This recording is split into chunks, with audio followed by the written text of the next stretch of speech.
호산나 호산나 죽임당한 어린 양 호산나 호산나 예수 다시 사셨네. 누가복음 2장 34절로 38절까지의 말씀, 저와 여러분들이 한 절씩 교독하실 때 제가 먼저 34절 읽겠습니다. 시므온이 그들에게 축복하고 그의 어머니 마리아에게 말하여 이르되, 보라, 이는 이스라엘 중 많은 사람을 패하거나 흥하게 하며 비방을 받는 표적이 되게 하기 위하여 세움을 받았고, 이는 여러 사람의 마음의 생각을 그려내려 함이라 하더라. 또 아셀 지파 바누엘의 딸 안나라 하는 선지자가 있어 나이가 매우 많았더라. 그가 결혼한 후 7해 동안 남편과 함께 살다가 아버지고 84세가 되었다가 이 사람이 성전을 떠나지 아니하고 주야로 음식하며 기도함으로 섬기더니. 38절 같이 읽겠습니다. 마침 이때에 나와서 하나님께 감사하고 예루살렘의 속량을 바라는 모든 사람에게 그에 대하여 말하니라. 아멘. 오늘은 참 즐거운 날입니다. 예수님의 생일을 축하하는 날이죠.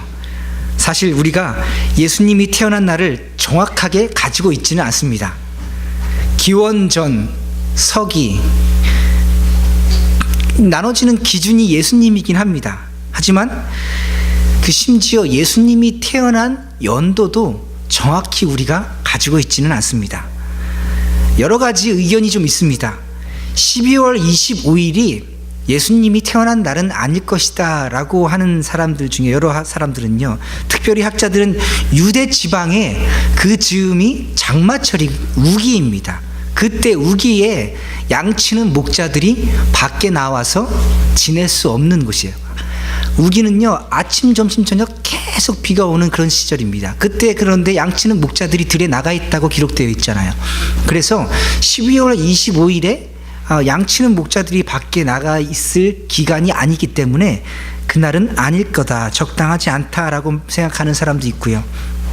그리고 예수님 태어날 때 당시에 그 대제사장들이 있어서 번갈아 가면서 제사장의 직무를 담당하는데, 예수님 태어날 그 당시에 그 사역을, 제사장직을 감당하던 사람의 이름과 순서를 살펴보았더니 12월보다는 조금 앞당겨진 대략 한 10월쯤 되지 않을까 우리가 생각하는 분들도 계십니다. 심지어 예수님이 제2의 아담으로 이 땅에 오셨습니다.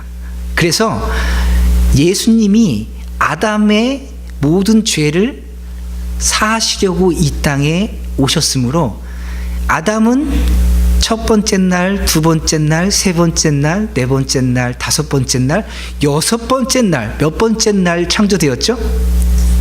다 잘 아시는군요. 맞습니다. 하나님께서 제6일에 사람을 창조하셨던 것처럼 예수 그리스도 또한 제6일에 태어나지 않았을까.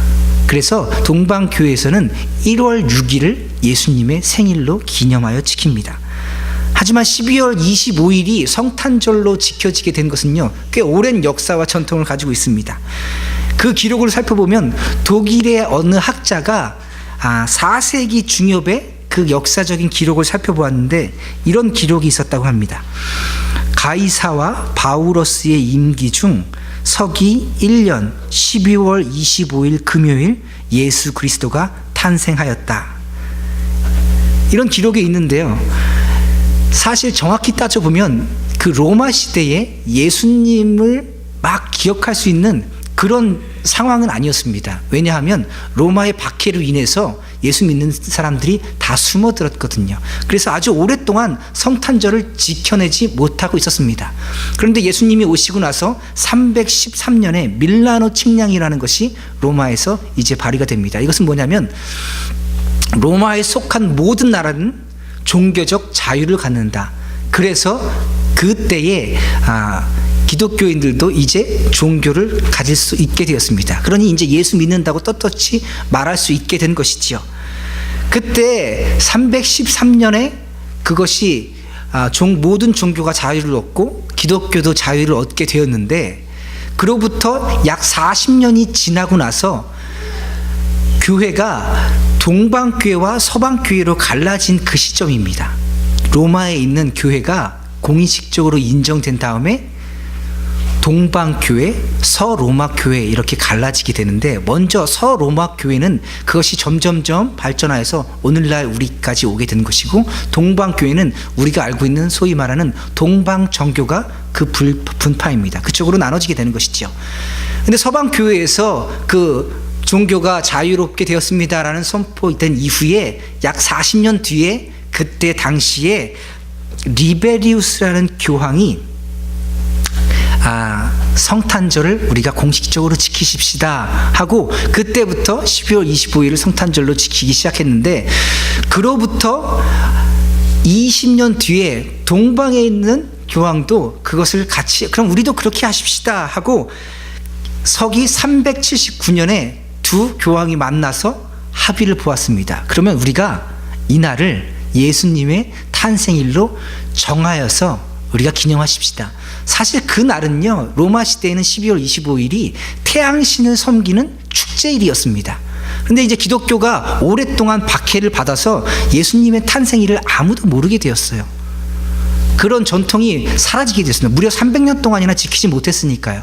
그리고 나서 종교의 자유를 얻고 수십 년이 지나서 우리가 예수님의 생일을 기념하여 지켜야 되지 않겠습니까? 했을 때 어느 날을 해야 될까 고민하다가, 그래도 가장 많은 사람들이 알고 있는 축제일은 이날 예수님의 탄생일로 정하여 지키십시다 하고 12월 25일을 예수님의 생일로 우리가 정하여 지키는 것입니다.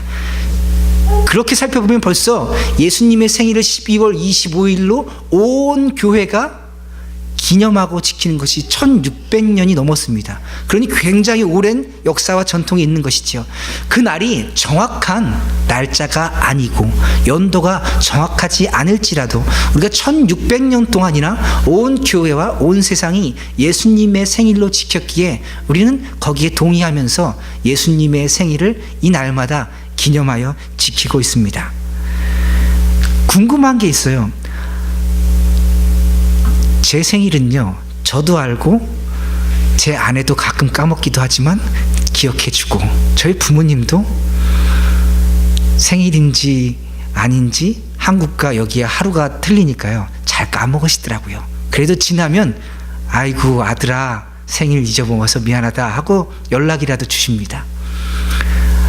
저같이 부족한 사람도 그래도 몇 명은 생일을 기억해 주는데, 왜 그 위대한 그리스도인 예수님의 생일을 우리가 기억하지 못할까요? 왜 하나님께서는 이 생일을, 그 정확한 날을 우리에게 주시지 않았을까요? 많은 사람들이 생각해 보았습니다. 중세시대에요, 그때는 사람들이 많이 배우지 못했습니다. 글을 아는 사람이 별로 없었어요. 그리고 모든 드려지는 미사는 라틴어로 진행이 됩니다. 그래서 그때 당시에 써지는 말이 아니기 때문에 그것을 읽고 듣고 알아듣는 사람도 거의 없었어요. 그래서 교육을 하기 위해서, 평신도들이 하나님의 말씀을 잘 배우게 하기 위해서 성화, 성경에 나온 이야기들을 그림으로 그리기 시작합니다. 굉장한 그림들이 그때 그려지지요. 그리고 교회에 성상을 만듭니다.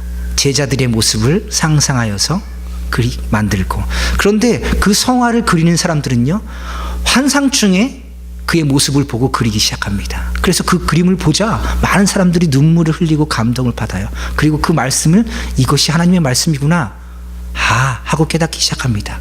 그리고 그 성상은요, 제자들이 어떤 일을 했는지를 멋지게 만들어 놓는데, 그 사람들을 말씀을 읽고 또 읽고 읽다가 감동하심을 받아서 그 성상을 만들어 놓았더니, 그 성상만 보아도 사람들이 말씀을 이해할 수 있게 됐고 은혜를 받기 시작합니다. 그래서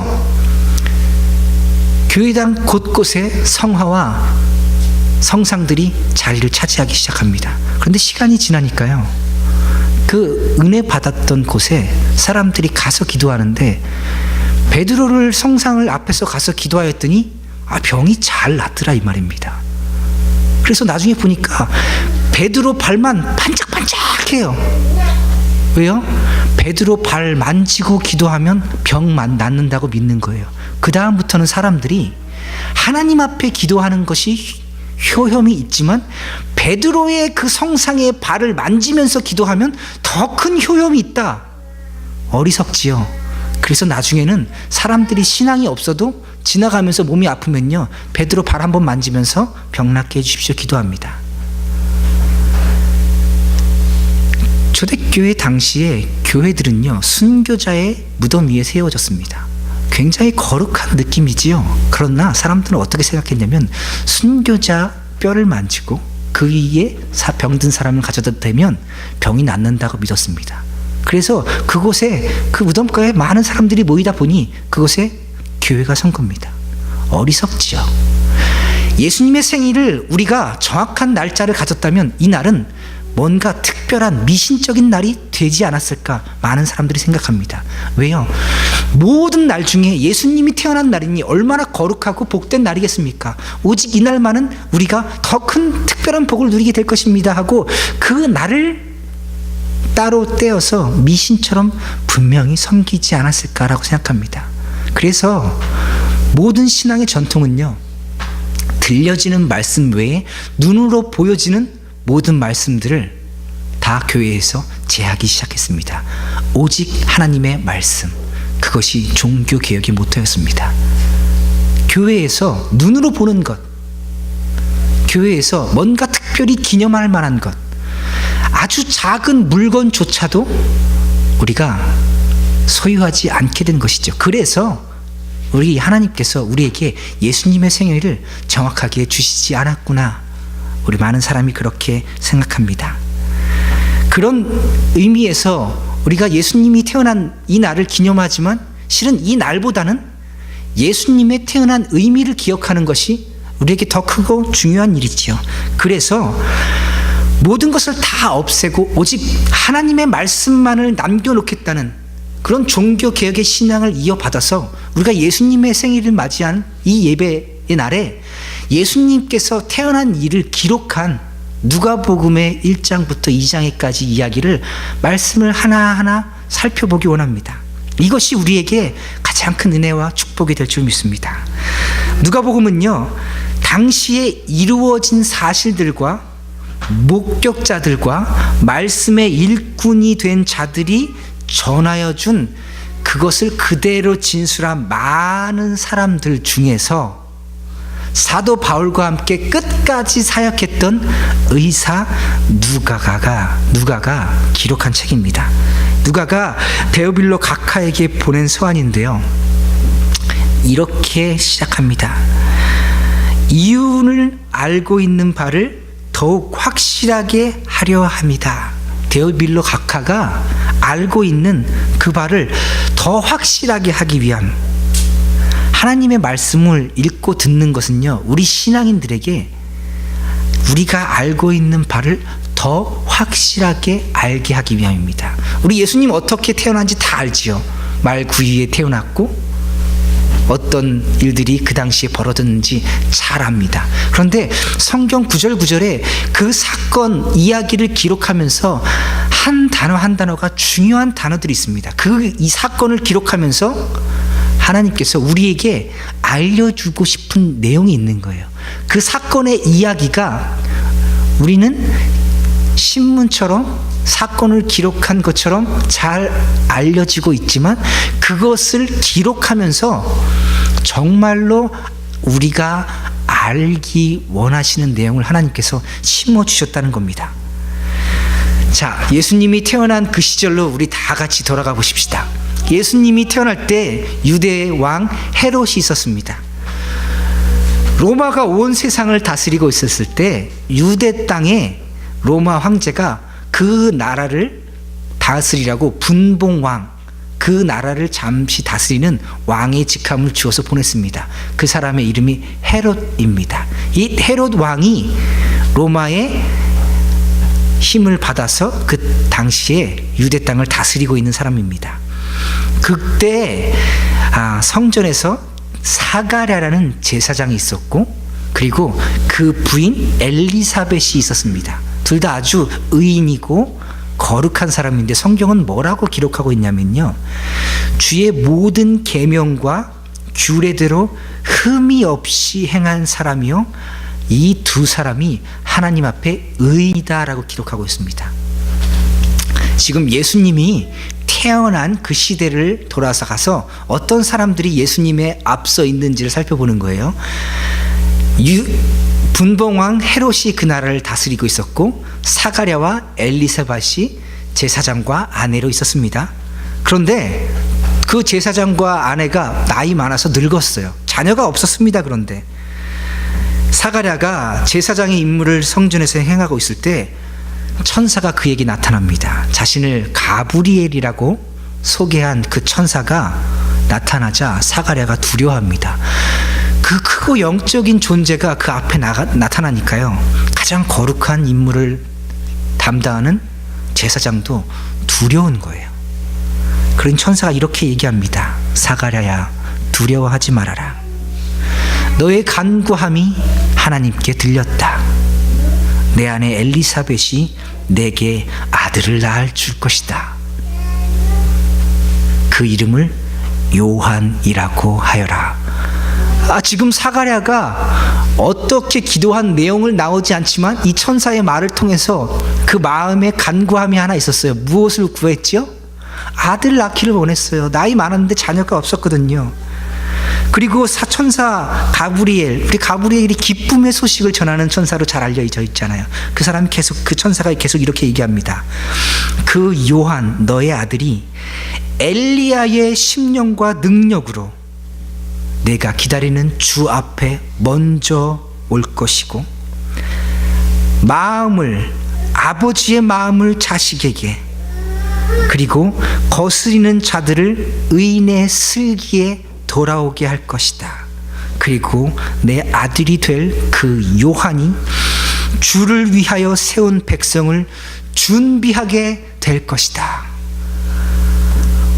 아들을 낳게 해주는 것도, 그 말도 크고 놀라운데, 가장 큰 선지자라고 믿는 엘리야의 일을 담당하게 할 것이고, 그리스도가 올 길을 예비하는 자가 되게 해준다는 하니 사가랴가 두렵기도 하고, 이렇게 늙었고 나 같은 사람한테 그런 일이 맡겨지겠습니까? 하고 마음에 의심이 생기기 시작합니다. 그래서 천사에게 얘기해요. 저도 늙었고 아내도 나이가 참 많습니다. 하니 천사가 엄중하게 얘기하죠. 보라, 이 일이 되는 날까지 내가 말을 못하게 될 것이다. 그리고 때가 이르면 내가 너에게 한 말이 이루어지게 될 것이다. 사가랴가 이제 제사장의 직무를 마치고 빨리 나와야 되는데 안 나오니까 밖에서 기다리던 백성들이 두려운 거예요. 제사장은 그 직무를 행하면서 백성들의 죄를 용서해 달라고 기도하는 사람이었죠.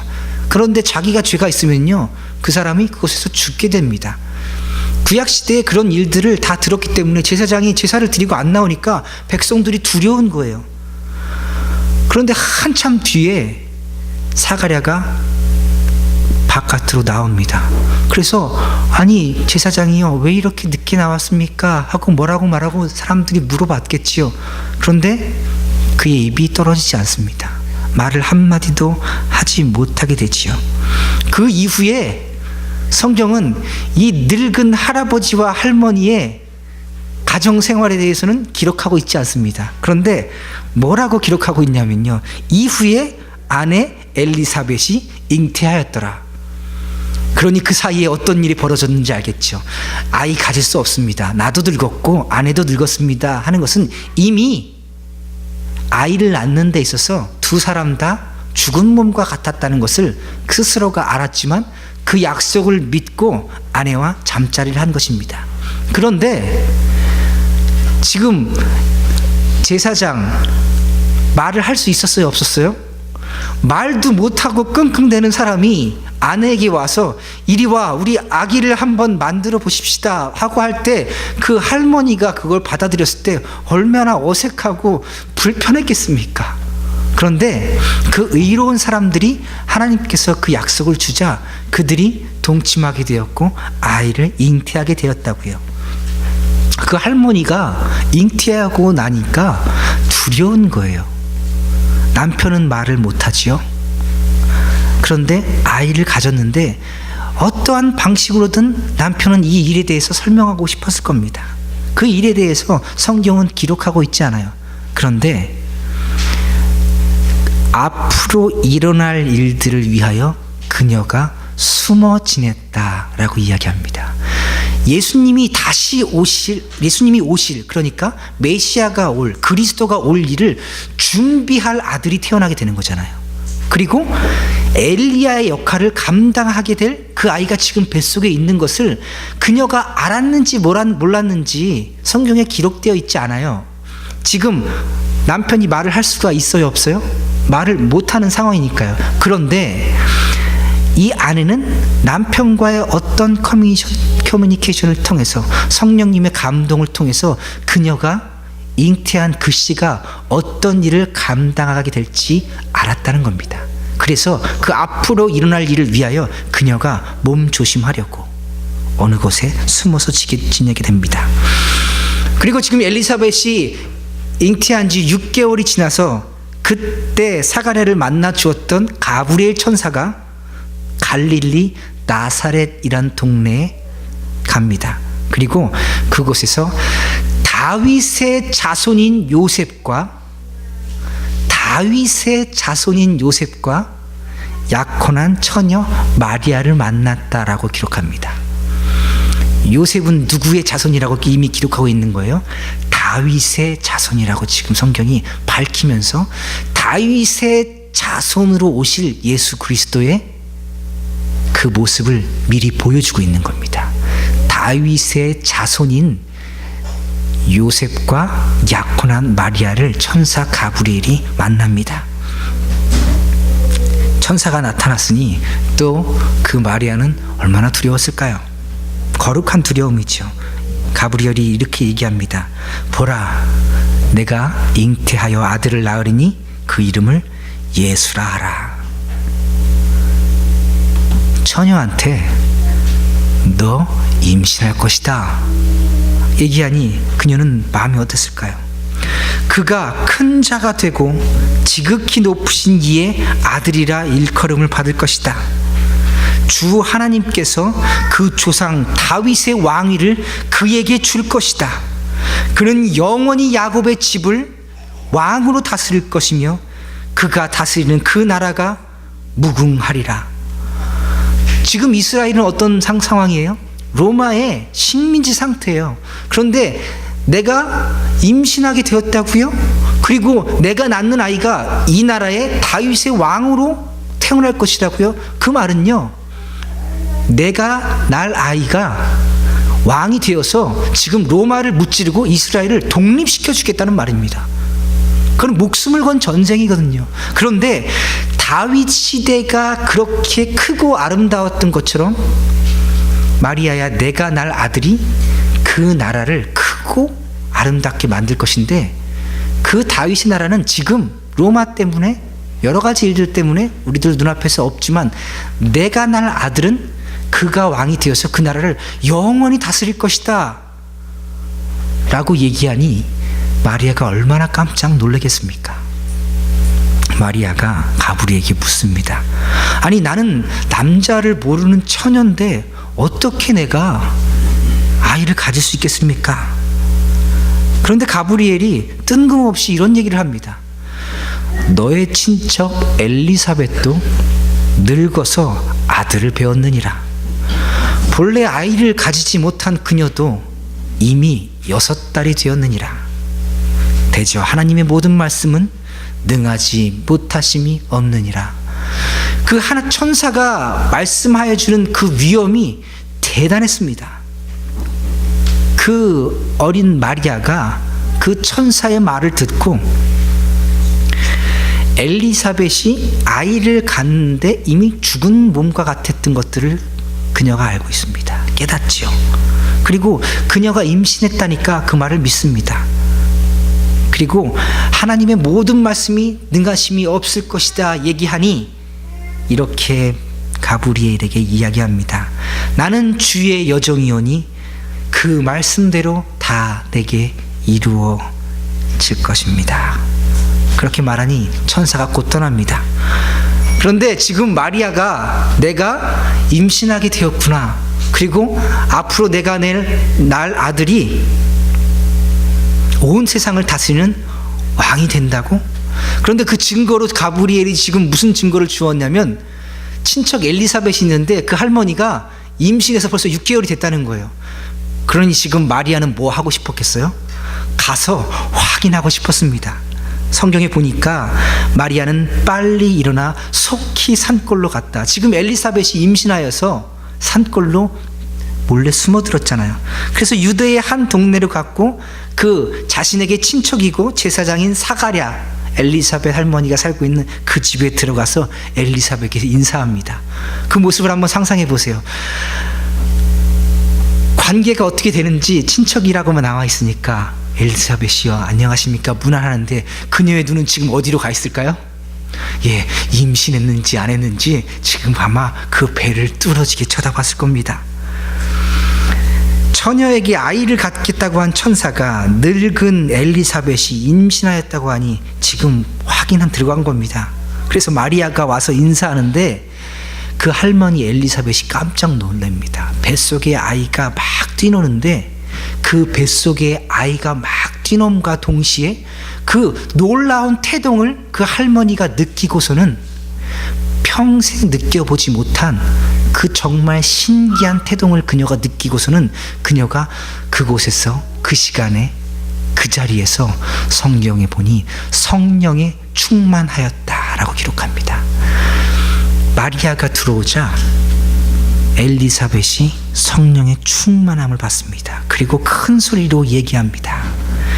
너는 여인들 중에 가장 복받은 사람이구나. 내 태중의 아이가 복되도다.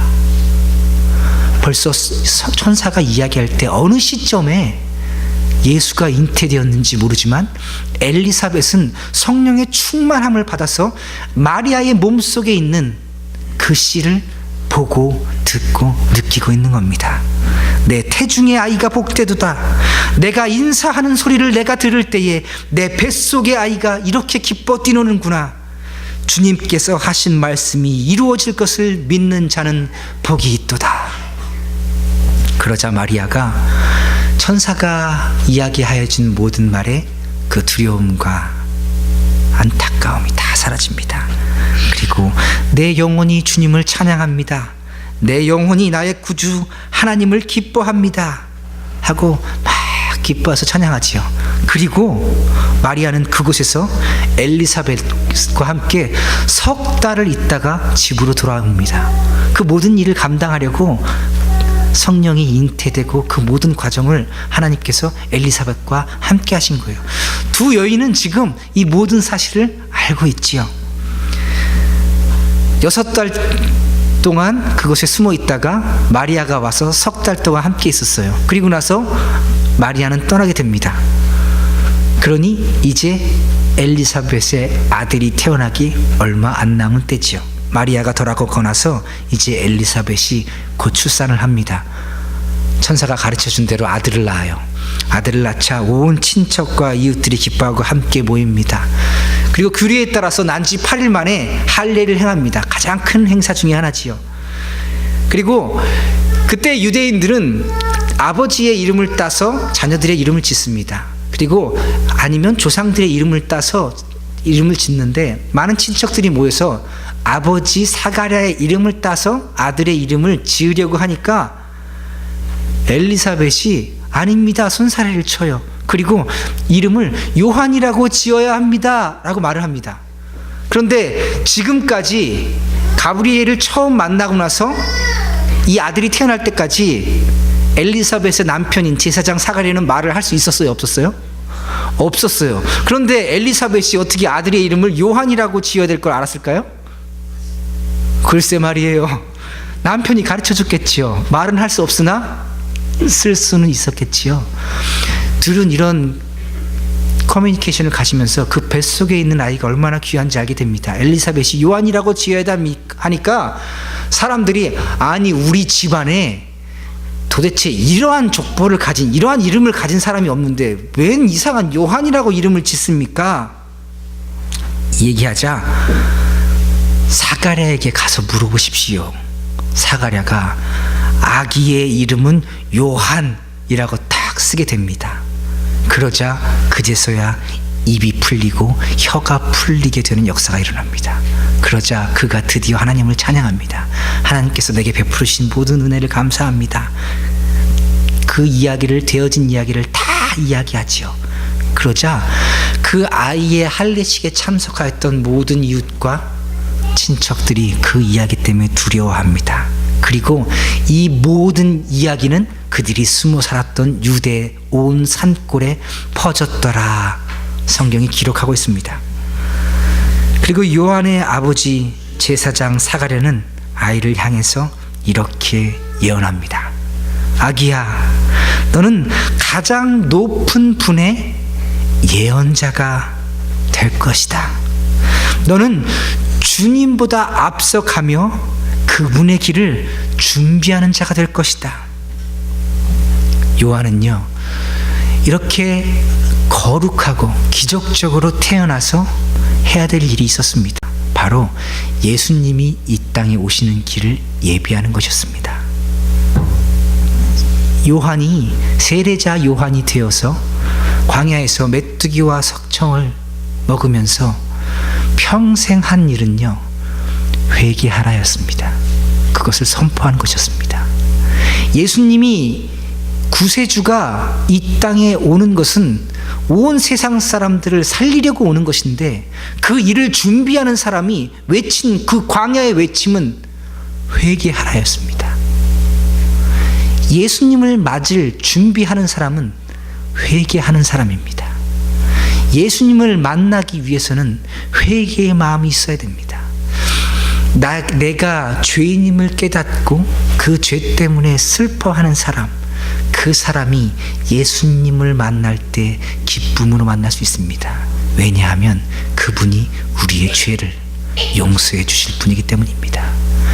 예수님이 오실 길을 예비한 요한의 평생의 사역은 예수님의 길을 준비한 사람 세례 요한은 평생을 회개하라고 외치며 살았습니다. 자, 그때에 로마 황제는 아우구스토라는 사람이었습니다. 그리고 온 나라에 호적을 하게 합니다. 이제 우리나라 국민이, 내가 다스리는 국민이 얼마나 되는지 한번 세어보자 하고 센서스를 시작하는 거예요. 그런데 이 센서스를 할 때 사는 곳에서 하지 말고 고향에 가서 하라 라는 명령이 내려집니다. 지금 요셉은 누구의 자손이라고 했죠? 다윗의 자손이요. 다른 곳에 살고 있었기 때문에 갈릴리 나사렛, 그러니까 그 다윗의 고향과는 좀 떨어진 곳에서 살고 있었어요. 그러니 호적하려고 가면 그 다윗의 고향인 다윗의 자손이기 때문에 원래 친척들이 살았던, 원래 조상들이 살았던 그곳으로 가서 호적을 해야 됩니다. 그래서 성경에 보니 요셉이 임신한 아내와 함께 다윗의 마을로 갔더라. 다윗의 마을로 가는데 그 마을 이름이 우리가 잘 알고 있는 베들레헴, 떡집이라고 우리가 부르고 또 영어로는 빵집이라고 부르는, 그러니까 방앗간이 있는, 빵을 만드는 곳이 있는 그 동네로 호적을 하러 요셉과 마리아가 가게 됩니다.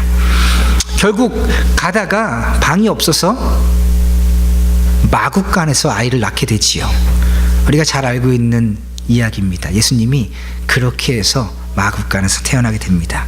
그때에 아기가 태어날 때에 마침 양떼를 지키던 목자들이 들에 나와 있었는데 천사들이 그들에게 나타납니다.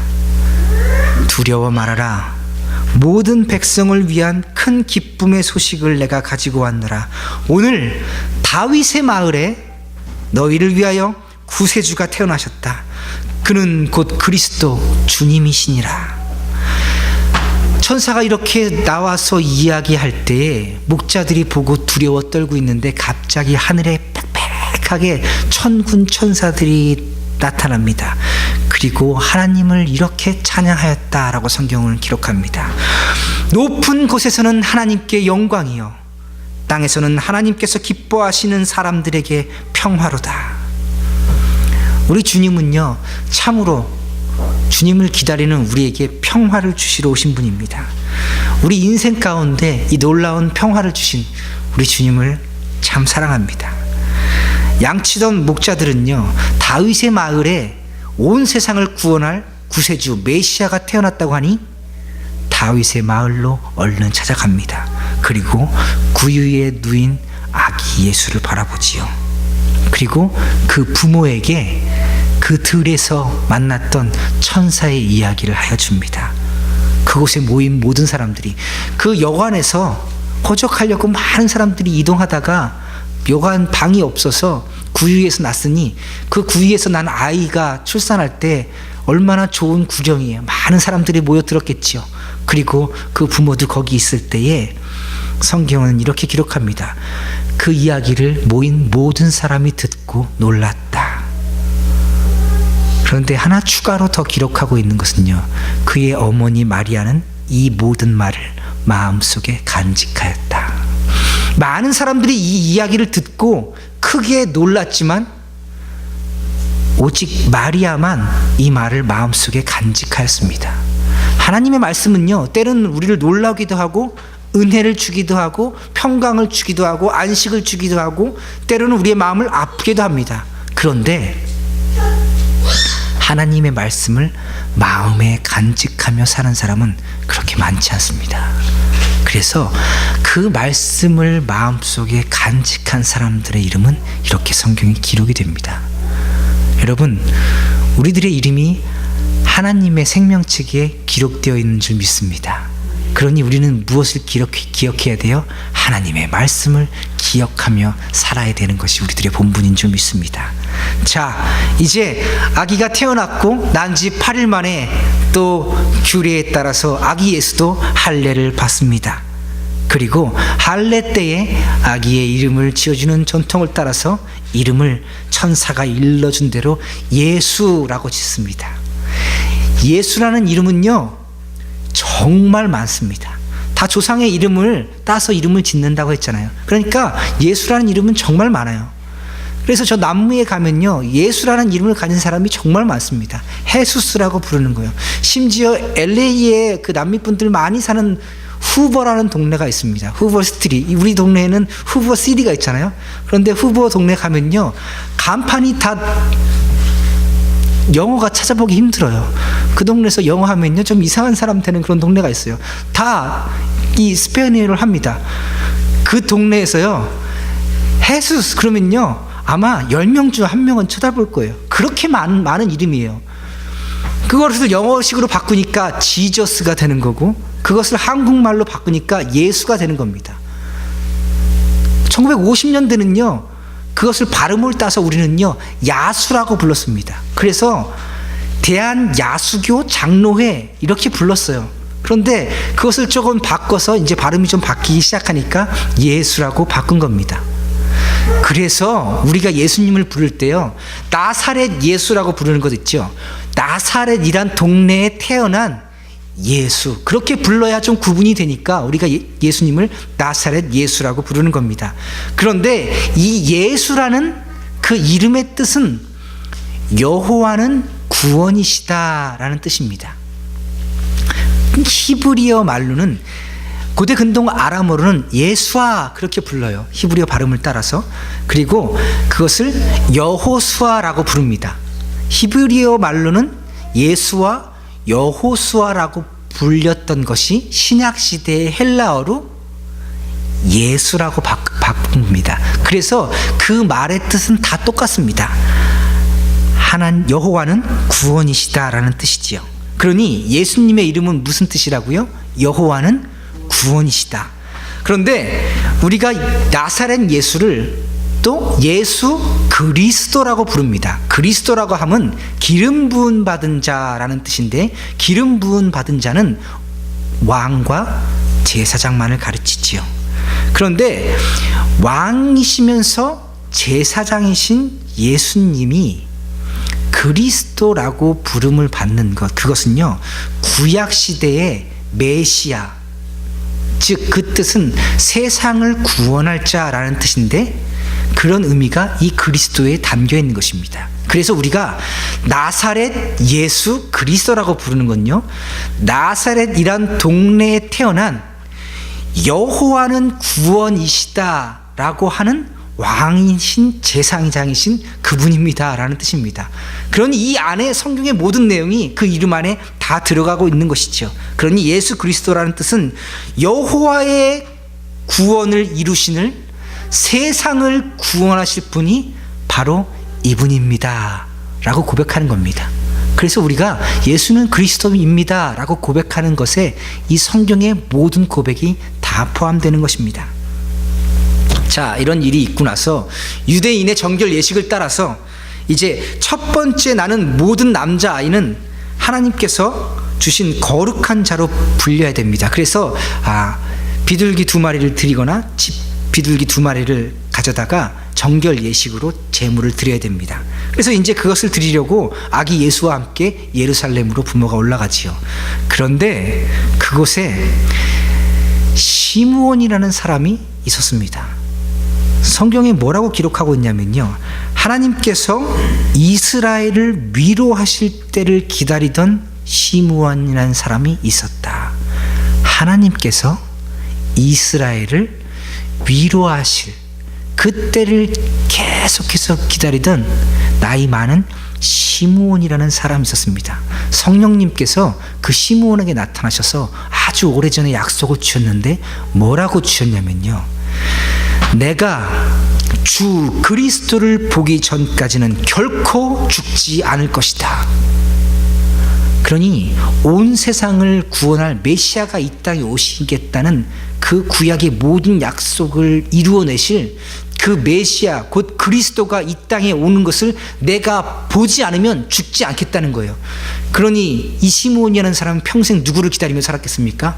바로 메시아 그리스도를 기다리면서 살고 있었습니다.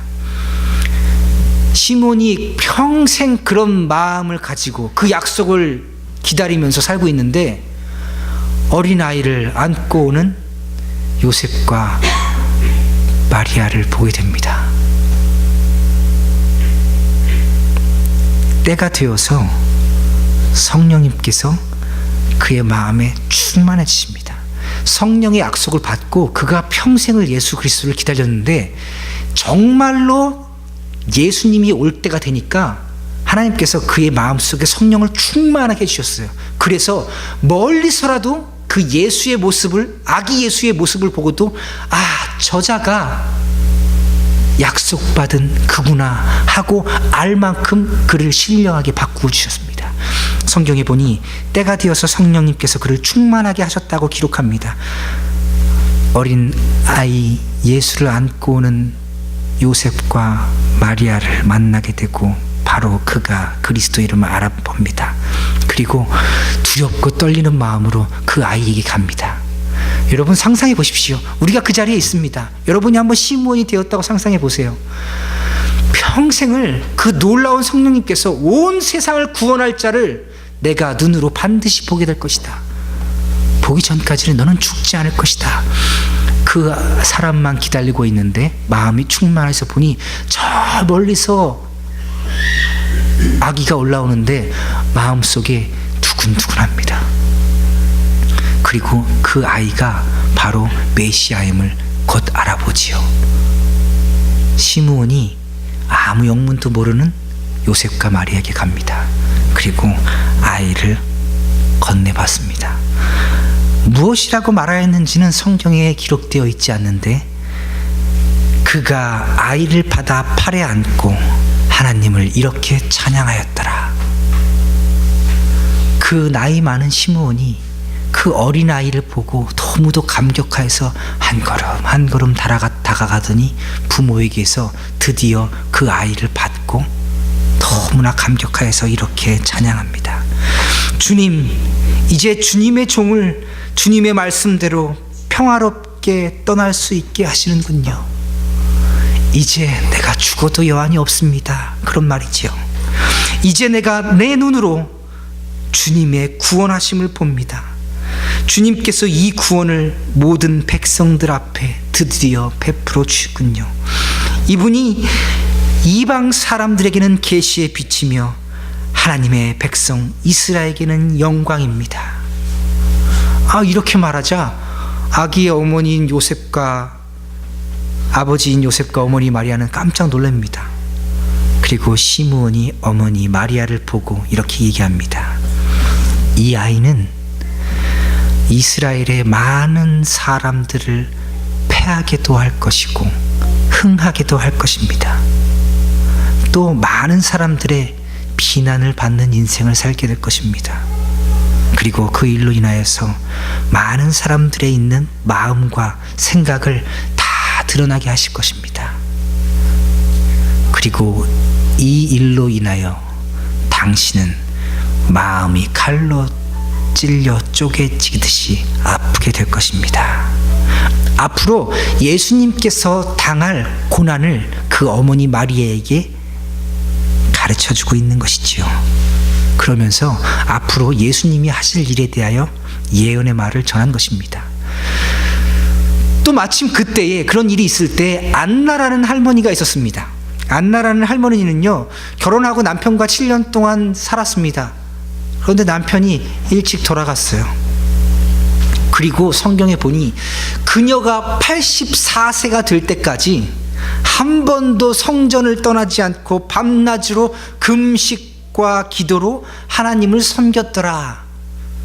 몇 세에 결혼했는지는 나와 있지 않은데 결혼해서 7년 만에 남편을 사별하고 남은 평생을 나이가 84세가 될 때까지 성전을 단 한 번도 떠나지 않고 그저 금식과 기도만 한 사람이었습니다. 그리고 와서 그 아이를 보자 성령에 충만하고 오직 무엇을 위하여 그녀가 기도했는지를 깨닫게 해주시는 성령의 감동하심을 따라서 하나님께 감격과 감사를 올려드립니다. 그 아이를 보고 지금 놀랍게 고백하고 있는 것이지요.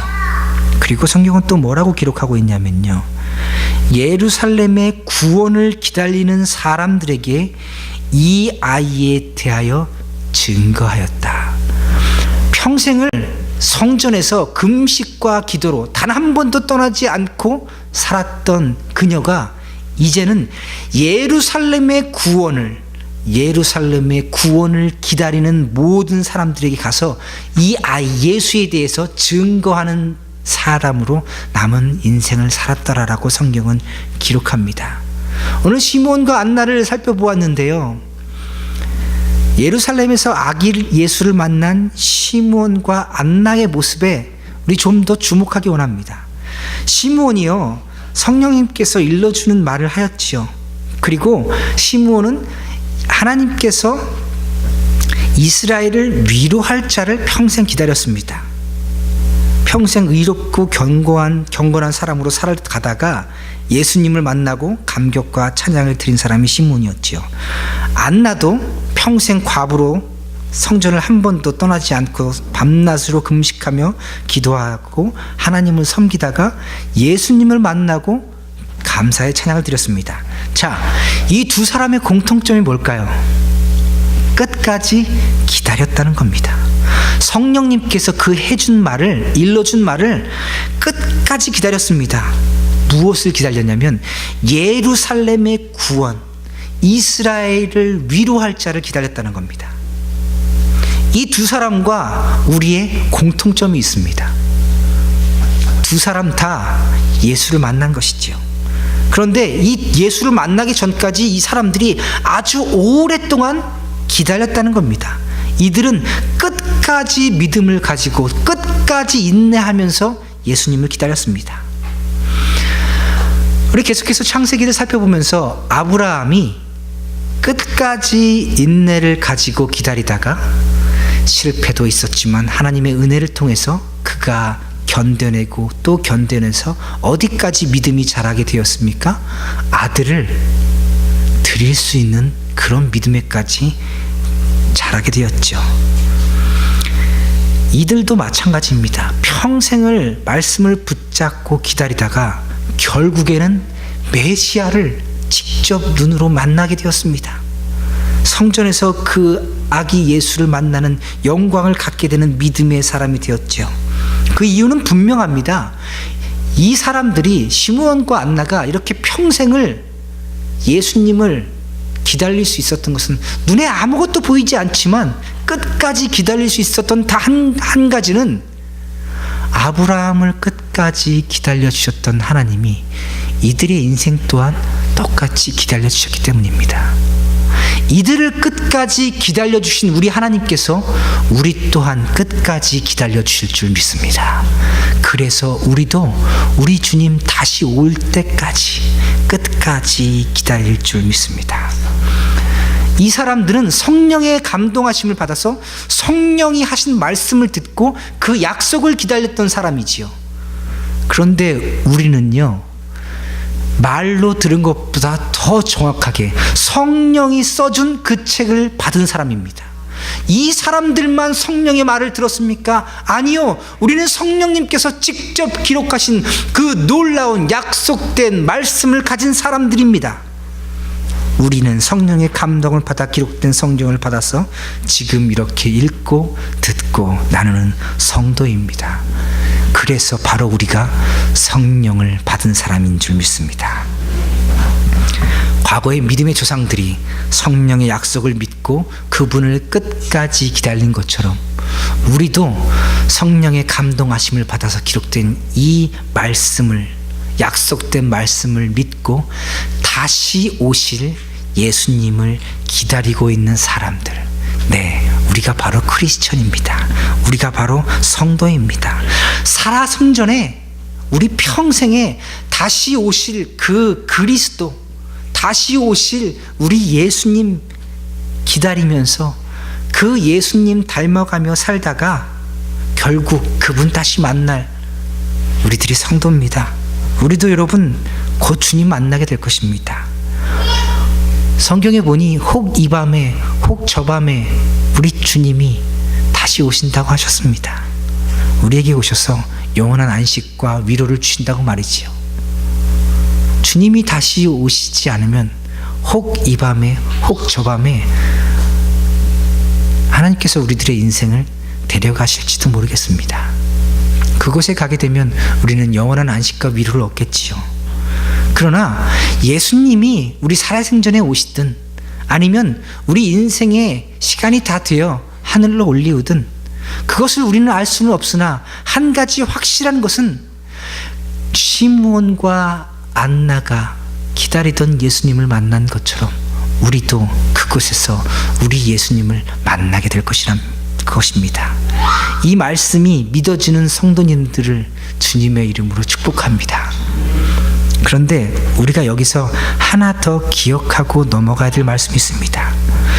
우리 성탄절 되어서요, 요즘 관공서나 TV 광고에 보니까 메리 크리스마스라고 하지 못해요. 뭐라고 바뀌었어요? 해피 할러데이. 심지어 크리스마스라는 단어가 굉장히 기독교적이지는 않습니다. 우리 개신교적이진 않아요. 그리스도 미사라는 말에서 왔지요. 심지어 그 날조차도 태양신을 섬기는 날이었단 말이지요. 그런데 이제는 메리 크리스마스, 그리스도라는 이름이 들어간 기독교적 냄새가 나는 그 말을 하지 마십시오. 그래서 공식적으로 공공장소에서 공공기관이 메리 크리스마스 하지 않습니다. 해피 할러데이 이러고 광고하죠. 기독교적 색채를 점점 지우려고요. 그런데 우리 뭐라고 인사해요? 우리 미국에 사니까 메리 크리스마스라고 인사합니다. 우리 옆에 분한테 한번 인사합시다. 메리 크리스마스. 네, 이것은 즐거운 성탄절입니다, 그런 뜻이죠. 이스라엘의 위로자가 이 땅에 온 것이 참으로 우리에게는 축복입니다 라는 그런 뜻입니다. 그런데 그분이 이 땅에 온 것이 단순히 즐거운 일만은 아닙니다. 과거로 돌아가서요, 노아가 산에다가 방주를 지었습니다. 그것 때문에 노아와 그의 식구들은 살게 되었죠. 그러니 얼마나 감사한 일입니까? 그런데 노아 방주를 탄 사람들 빼고는 다 어떻게 되었어요? 다 죽게 되었어요. 그 다 죽게 된 마지막 근거가 바로 그 산꼭대기에 지은 방주였습니다. 산꼭대기에다가 그렇게 큰 배를 지으니 사람들이 오랫동안 쳐다보았지요. 노아의 방주가 눈에 점점 보일 때 사람들은 어떻게 생각했을까요? 그 방주를 왜 짓지? 궁금했을 겁니다. 그리고 그들은 그 경고를 받아서 배에 태워달라고 찾아갔어야 될 것입니다. 그런데 그들이 그렇게 하지 않았어요. 그들은 그렇게 하지 않고 그것을 끝까지 거부했습니다. 그래서 심판할 때 뭐라고 기록하겠냐면요, 히브리서는 분명히 이렇게 얘기합니다. 노아의 방주가, 그 배가 심판받은 모든 사람들의 심판의 근거가 되었다고요. 끝까지 마음을 돌이키지 않은 자들이 노아의 방주의 심판이 근거로 그들이 다 죽었다고요. 변명할 수 있는 근거가 다 사라진 것이죠. 결국 그래서 그들은 모두 물에 빠져 죽게 되었습니다. 지금 우리는 날씨가 이렇게 좀 추운데요, 호주는요 지금 여름이 한창입니다. 그래서 한참 바다에서 막 서핑 타면서, 그런데 머리는 빨간 모자 쓰면서 수영하고 서핑 타면서 크리스마스 하고 있어요. 그런데 비록 계절이 달라도 그곳에서 성탄을 기뻐하는 사람이 아주 많이 있습니다. 아프리카 구석에도 제3세계의 어느 곳에도 우리가 보낸 슈박스를 통해서 성탄의 기쁨이 전해지고 있다고 합니다. 전 세계에서 이 크리스마스, 예수님의 생일이 축제의 날이 되었습니다. 그러나 산타 할아버지가 주인공이 되고 루돌프 사슴코가 노래 불려지고 해피 할러데이라고 부르면서 예수님의 탄생의 의미를 점점 지우려고 하는 사람들, 그런 사람들에게는 이 성탄절의 축제가 심판 전야의 폭풍 전야가 될 것입니다. 예수님께서 이 땅에 오신 것은 그분을 오래 참고 기다리는 자에게는 영원한 위로와 안식을 주는 가장 큰 기쁨의 날이지만, 이제는 다시 변명하지 못하게 만들 마지막 사건입니다. 최후의 통첩입니다. 이 놀라운 복음을 듣고 보고 이 성탄절이 온 세상을 구원할 메시아가 탄생한 날입니다 라고 모두가 다 기억하고 있는데, 이 날을 내가 먹고 즐기고 마시겠습니다, 좋은 선물 주고받는 것으로 온 가족이 함께 즐거워하는 것으로 내가 보내겠습니다, 우리 이 날을 예수의 생일이라고 부르지 마십시다, 우리 기분 좋은 공휴일이라고 얘기합시다, 우리 예수님 얘기하여서 예수님 안 믿는 나를 좀 불편하게 만들지 마십시오, 우리 온 가족이 즐기는 문화와 전통으로 하도록 우리 내버려 두십시오 말하는 사람들. 나는 한 번도 예수에 대한 이름을 들어본 적이 없습니다, 그러니 나는 예수라는 이름 때문에 심판받을 필요가 없습니다 라고 말할 근거가 이제는 다 사라졌습니다. 계절이 다른 나라에서도, 아프리카 저 제3세계 국가 저 구석에도 모든 사람들이 이미 예수의 소식을 합니다. 예수의 이름을 다 알지요. 끝까지 그 이름을 믿기를 거부하는 자에게는 패하는 마지막 증거가 되는 날이 바로 예수님의 탄생의 날입니다. 말씀을 맺기 원합니다. 시므온의 고백을 통해서 우리는 다시 한번 우리 주님이 이 땅에 오심에 대한 의미를 새겨볼 수 있습니다. 평생 밤낮으로 금식하며 기도로 하나님을 섬기며 기다렸던 안나의 모습을 통해서, 그리고 예수님을 만나고 예루살렘의 구원을 기다리는 사람들에게 예수의 이야기를 전하며 남은 평생을 살았던 그녀의 모습을 통해서 또 우리는 우리들이 인생이 나아가야 될 바를 다시 한번 새겨보기 원합니다. 사랑하는 성도 여러분, 메리 크리스마스입니다. 우리는 다시 오실 주님을 기다리고 있기에 정말로 간절히 그분 다시 만나기를 원하고 있기 때문에 그분이 이 땅에 오신 날이 이렇게 기쁠 수가 없는 것입니다. 간절히 사모하는 마음으로 하루 또 하루 우리가 살아가다 보면 우리 주님 곧 만나게 될 것입니다. 그날을 기다리며 오늘도 묵묵히 그러나 기쁨으로 그분의 탄생을 축하하며 살아가는 성도들 되시기를 주님의 이름으로 축복합니다. 여러분, 메리 크리스마스입니다. 같이 기도하시겠습니다.